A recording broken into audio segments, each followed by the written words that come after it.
My name is Jeanne and I am the Advocacy Specialist at the Rape Crisis Cape Town Trust. Survivors of sexual violence have the right to freedom to dignity, freedom from bodily harm, freedom to privacy. And being a survivor of sexual violence means that a lot of those freedoms have already been infringed on. And what Freedom Day should mean for survivors is freedom to access to care that doesn't cause secondary trauma, and freedom to be treated with dignity when they do access services like medical services or go to the police. Their privacy should be respected, and as far as possible when they undergo a medical examination and when they have to answer questions posed by the South African Police Service.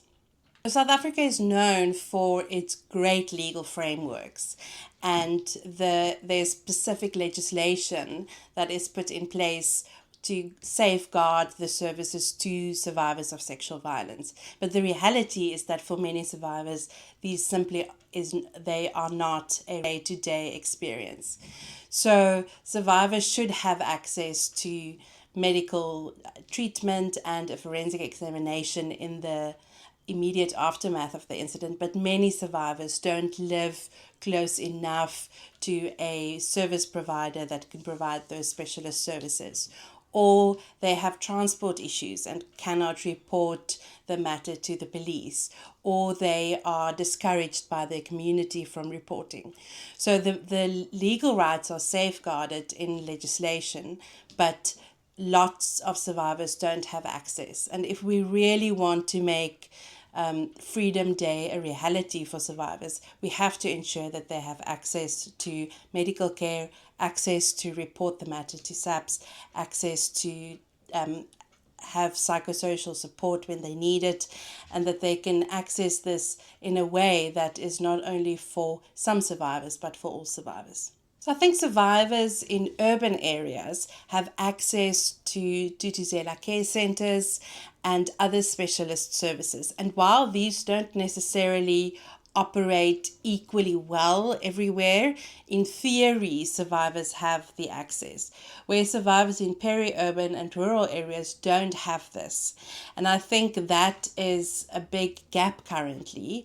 We don't have a regulatory framework that mandates the state to provide a set of services to all rape survivors, no matter where you live. So if we want to think about bridging that gap, we have to make sure that we are able to deliver medical care, psychosocial support, the opportunity to report to the police, a forensic examination in ways that survivors everywhere can access it, so that the disparity between survivors in urban areas, survivors in rural areas, or survivors in more well-resourced areas and less resourced areas aren't that big. For survivors to truly feel supported, their rights and freedoms should be accessible every day.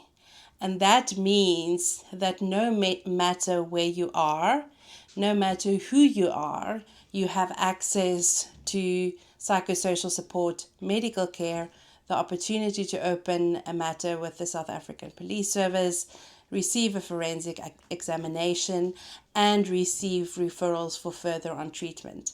And currently, only a small portion of survivors feel safe to report, and only a portion of those have access to these services.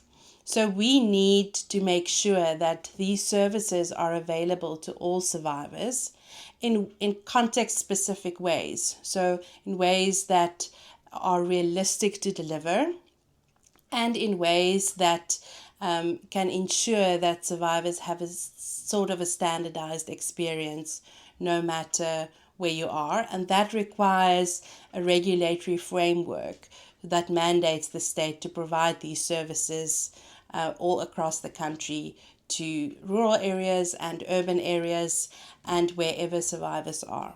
So survivors of sexual violence have already had their dignity violated, their right to freedom violated, their right to live free from physical harm violated, their right to privacy violated. And on this Freedom Day, we as a country, as a society, have an obligation to make sure that as much as possible those rights are restored.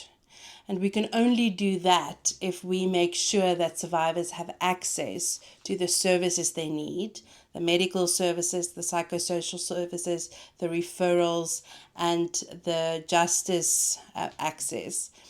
And we have to make sure that those services are delivered in a way that don't further cause trauma and that don't further infringe on the rights that have already been violated.